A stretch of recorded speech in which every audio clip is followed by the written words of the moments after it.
rahmatullahi wa barakatuh. On se retrouve à nouveau pour une petite vidéo. Et aujourd'hui, je vais vous présenter encore un auteur et plusieurs de ses livres. Et en fait, pourquoi je vais vous présenter cet auteur? Donc, si on regarde bien dans l'évolution du livre islamique, pendant de nombreuses années, les sujets qui étaient les plus en vogue et les plus demandés, qui intéressaient le plus grand nombre parmi nous, étaient tout ce qui traitait du dogme, de l'aqida, des sujets liés au tawhid, etc. Ce qui en soi est une très bonne chose, ça prouvait qu'il y avait un engouement, une recherche de quels sont les fondements de la religion, qui est notre Seigneur, comment l'adorer, quelle est notre religion, qui est notre prophète, alayhi salatu wassalam. Donc toute une volonté de la part du musulman de revenir à son origine, à comprendre son dogme, et le dogme étant le fondement le plus important de notre religion, c'est en soi une excellente chose. Mais avec le temps, on voit que les gens ont évolué, et après s'être imprégnés donc, du dogme islamique, ils ont cherché à connaître leur histoire, connaître leur patrimoine, leur civilisation, les richesses cachées de notre histoire qui ne nous ont pas été enseignées à l'école ou même souvent par nos parents, etc. Et c'est pourquoi donc, je vais vous présenter deux livres extrêmement intéressants pour mieux comprendre l'histoire. Donc le premier que je vous présente, c'est donc d'un auteur qui s'appelle Ahmeduddin Khalil, qui est un savant irakien, donc spécialiste dans l'histoire, qui a écrit un livre qui s'appelle Un préambule à l'histoire musulmane. Comme ça, le titre peut-être ne parle pas à grand monde, et pourtant, c'est un livre extrêmement riche qui va nous présenter donc l'histoire de l'islam, mais plus que ça, il va nous donner une touche idéologique, nous montrer en quoi notre histoire et notre civilisation a bouleversé le monde, et comment aujourd'hui elle a encore un rôle à jouer, un rôle à remplir.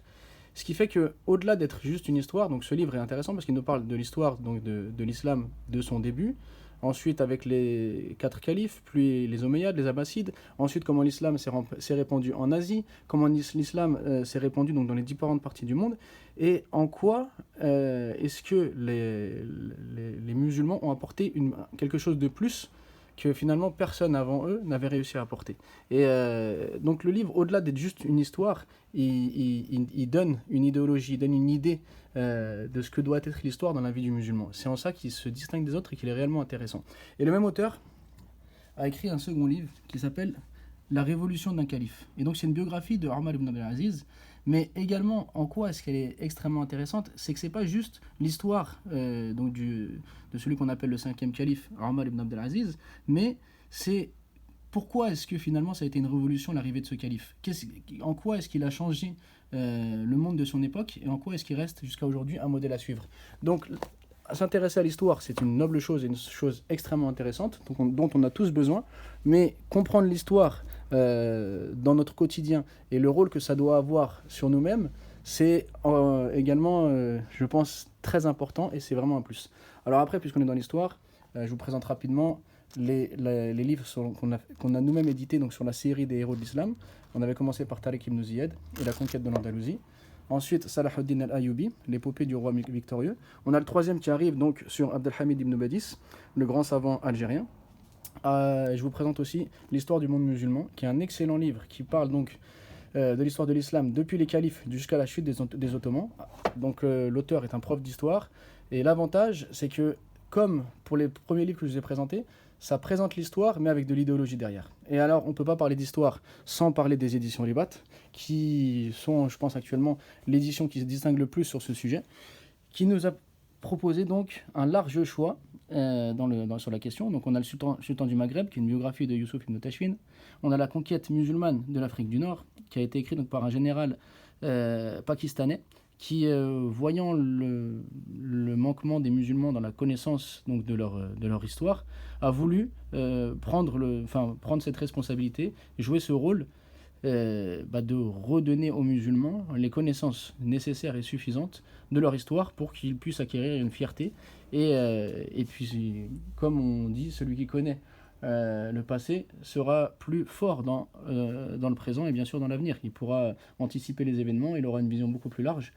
Donc c'est indispensable de passer par l'histoire. Et donc il a également la conquête musulmane de l'Espagne, et donc Issa Meyer, qui est donc le responsable des éditions Ribat, a lui-même écrit un livre d'histoire qui donc traite des janissaires, donc la force d'élite de l'Empire ottoman, qui était composée donc de musulmans convertis donc des pays européens.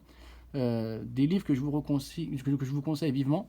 Et le dernier donc il a sorti, Femmes d'Islam, qui nous traite des grandes dames de la civilisation musulmane. Donc souvent on entend parler des hommes qui ont marqué l'histoire, mais l'histoire de l'islam n'est pas juste une histoire d'hommes. Il y a également de nombreuses femmes qui ont marqué donc l'histoire de l'islam. Et je vous invite tous à acheter donc ce livre-là, à le découvrir, à le faire découvrir à vos femmes, à vos enfants, à vos filles. Et également, pour finir sur l'histoire, le magazine Sarrazin, qui nous propose donc chaque trimestre de nous réapproprier notre histoire, de découvrir donc l'histoire de nombreux savants musulmans, de nombreuses périodes de notre histoire que nous ne connaissons pas forcément. Et donc c'est vraiment intéressant de s'abonner ou d'acheter ces magazines et d'acheter donc tous les livres qui traitent de l'histoire, et en particulier ceux qui, en plus de nous raconter donc notre histoire, nous informent donc de la manière dont ces histoires-là doivent impacter nos vies et changer nos quotidiens. Wallahu a'lam. Salam alaikum wa rahmatullahi wa barakatuh.